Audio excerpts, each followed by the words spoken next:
Hey guys, today we've got a 2015 Nissan Leaf in for a problem with the inbuilt screen. So let me just take you guys inside and I'll show you. Put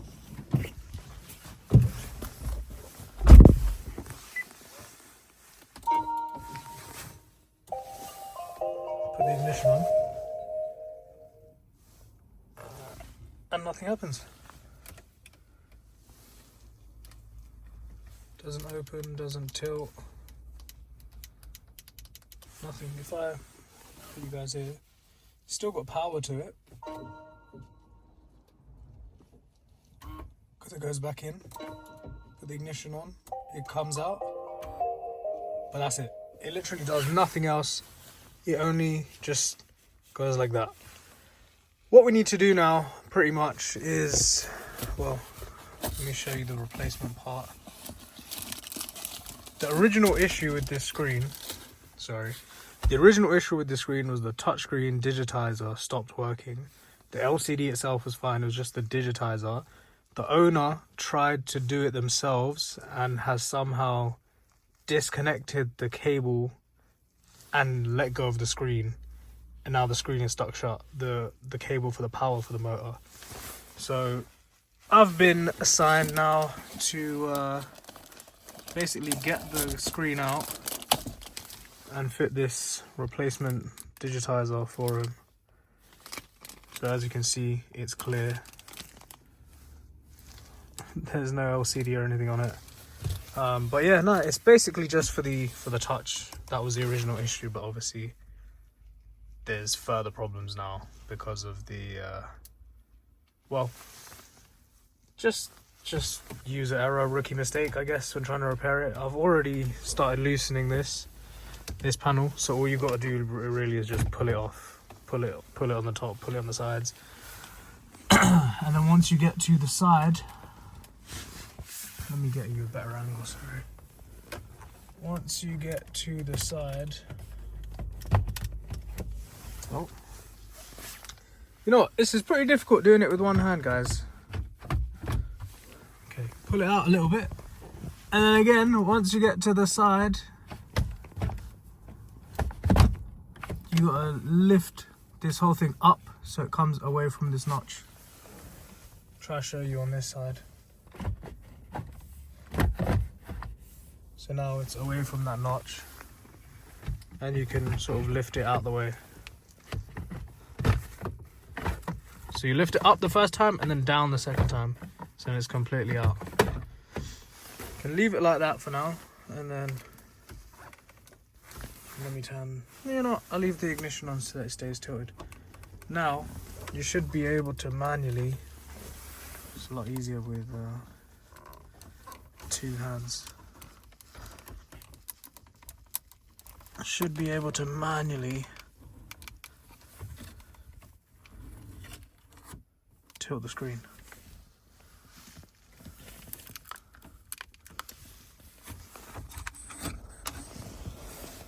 So you can see the ribbon cable in there, which is not connected to anything.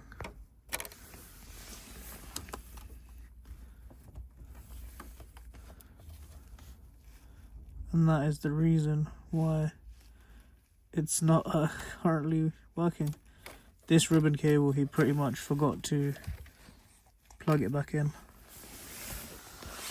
So what I'll do now, guys, is well, I'll take these screws out on the side here. Let me just show you a bit easier. Take out that screw and then the one on this side, and then the screen should lift up and you can basically jiggle it to get it out. I'll show you guys in a second. Let me just grab some tools.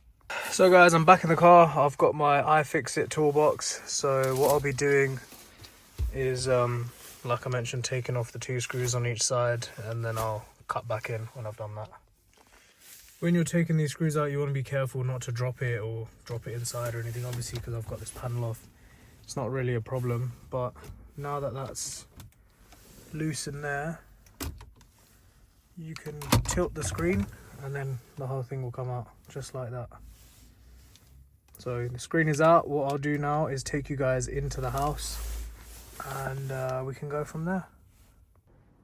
We are inside now, and as you can see, here is the screen. Somebody's already messed with the screws at the bottom. The ones on the back are fine, ones on the top are fine.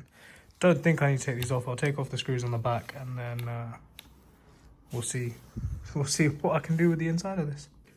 So as you can see, I've taken out the 4 on the back, and I've also taken out another 3. Where do they come from, you might ask? Well, it's certainly not those 2. It is the 3 from the top. So what I understand is to take this apart, you've got to take off those 3 screws there. You've also got to take off the 2 on the bottom, and then the 4 on the back here. Then this metal plate comes out. Once the metal plate comes out, you've got some little tabs on the side of the plastic. One there, one there, one there, one on this side, and I think one in the center down there. But obviously it won't come out because these screws are in. So what I'm going to do is get the Dremel out and try and just cut a little flathead sort of line into that, just a straight line, and then use a flathead bit, where is it, one of these, to get it out, obviously, because that is not coming out whatsoever. So guys, I've used that little Dremel bit there. It's a Guild Dremel, nothing fancy, to just cut little slots into the screws, and yeah, they're up. So I'll get this taken apart, put you guys on a tripod or something so you can see what I'm doing, and then yeah.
That's the ribbon cable for the buttons on the front.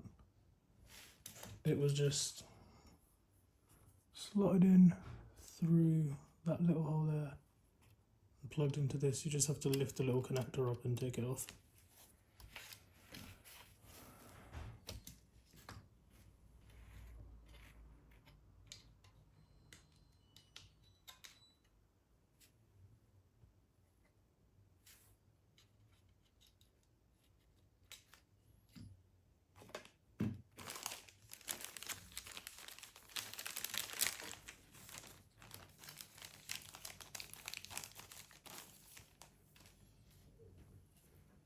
This is the new digitizer that's been provided by the customer.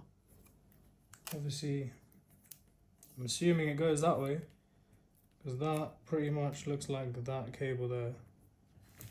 So, you guys can see it down here. I believe that is the connector for this.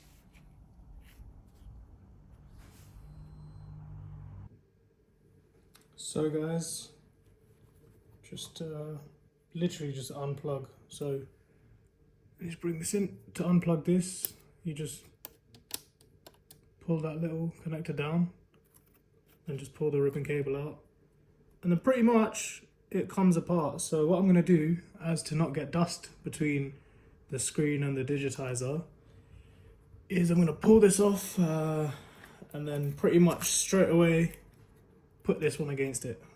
I'll try my best. Let's see how it goes.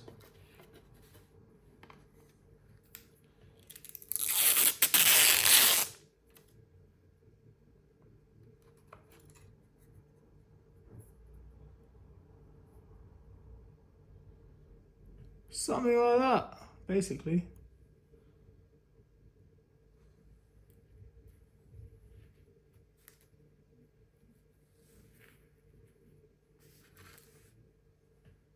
You can see the old Digitiser has a little bend in it. Not the Digitiser, sorry. The ribbon cable. So just gotta put the new one in the same way. What I'm gonna do now with this is to stop it from like falling apart. I'm gonna put it back into the front casing. So as you can see, I've now put the wire in the same way. The ribbon cable, sorry. With the little bend, I've put it in, bent it in there, bent it around, and then plugged it in to the plug. And I'm just gonna clip it back into the case now.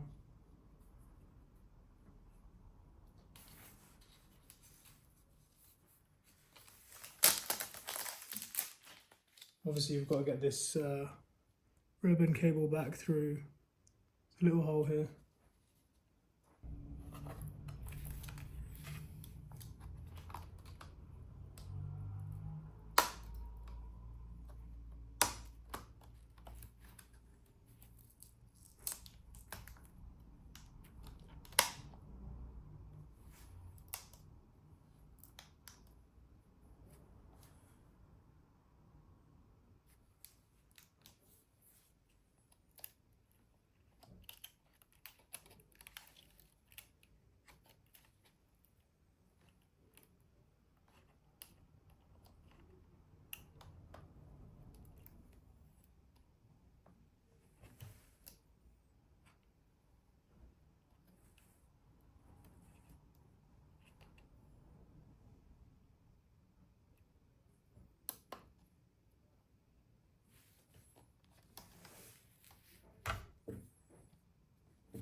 Next step is just to basically clip it all back together. So I'll show you guys.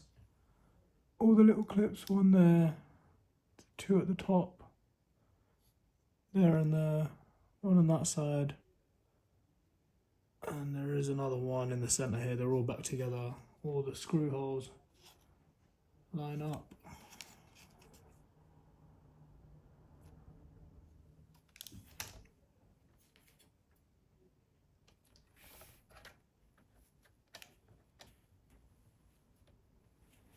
Put this cover back on.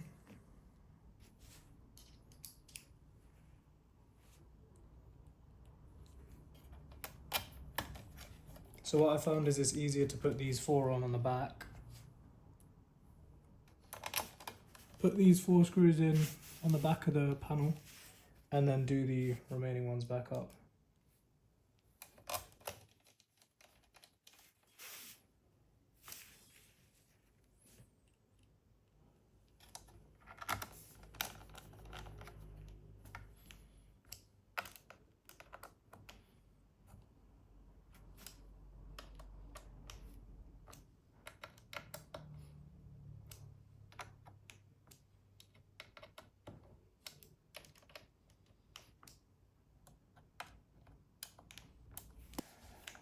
So next is to put the screws in around the case. So I'll put in the ones that, well, the ones I can put in easily. So that goes in there.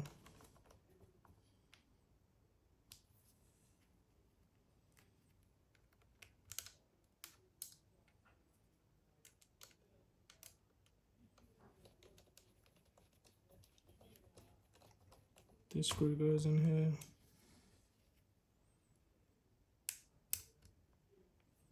One more goes in along the top here.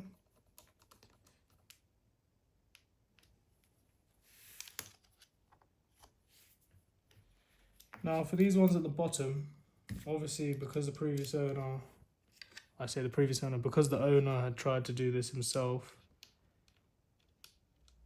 and damage the screws,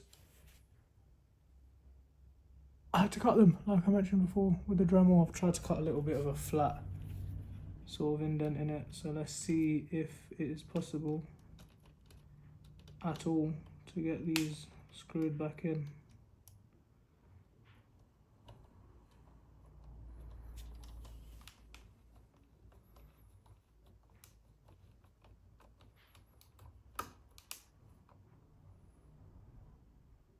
That's one.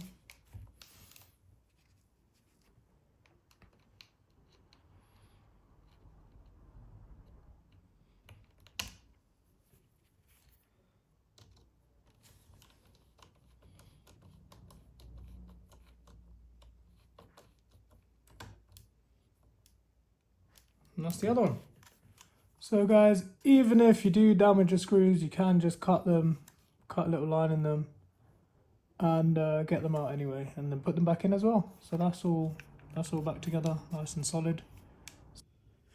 So guys, we're back in the car. I'm just gonna put the ignition on again so that the thing comes out a little bit. To be fair, I can put this back in now. So yeah.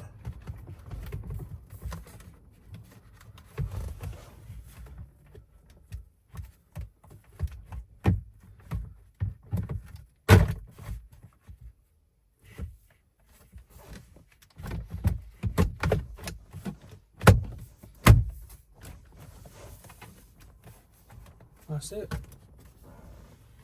What we need to do is pull this mechanism out again. Grab the screws for the screen. So these are the ones down here.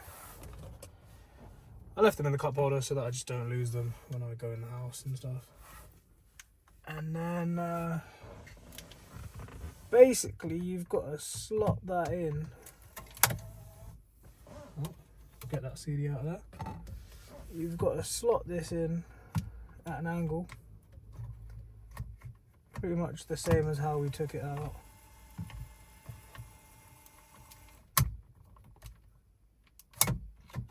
There you go. Grab the screwdriver, put these two screws in. You know what, actually, we'll plug it in first this time, just in case.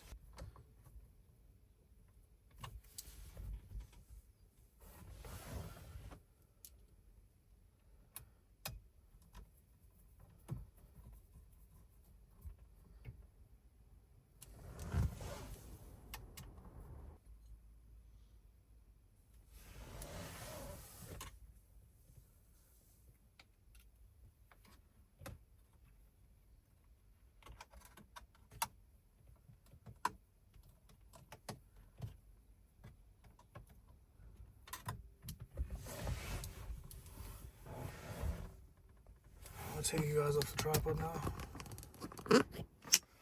So I've fitted the ribbon cable and put the screws in for that. I've put the screws back in on each side here. Let's just press the tilt button. Go to CD here, hold on. Let's put that CD back in there.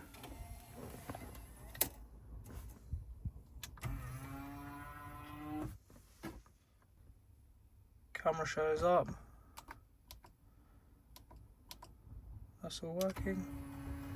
The main thing was it wasn't tilting. Obviously you can see the crusty screws down here. Maybe I should have put these on the top and then you would never see them again, but yeah, a little bit of touch-up paint on that. Be fine. Colour it in with a Sharpie, whatever. How often are you actually tilting that unless you're putting CDs in?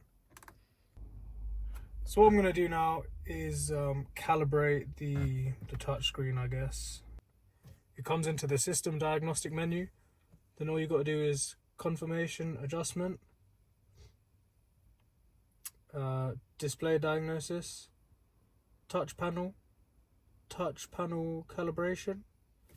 And then all you got to do basically is hold down the, so I'll just show you guys to be honest. So for example, do the middle one, hold it down, click menu, and it goes orange. Hold it down, click menu, hold it down, click menu, hold it down, click menu, hold it down, click menu, and then menu to end. So the calibration is now set. Just go back, back, back, back. Then the head unit will reboot. Now everything's perfectly fine. Every corner of it's working.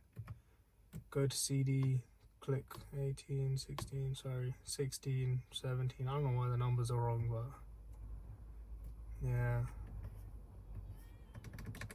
that all works. Everything opens, closes.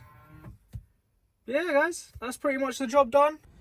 Guys, I've just to make it look a bit nicer, I've put a bit of black paint on those screws, just to obviously you open that all the time, so it just look kind of naff having it with the little silver lines there. Leave a like, comment, subscribe, do your thing, guys. It all helps me out, and yeah, I can be putting out more content for you. Thank you.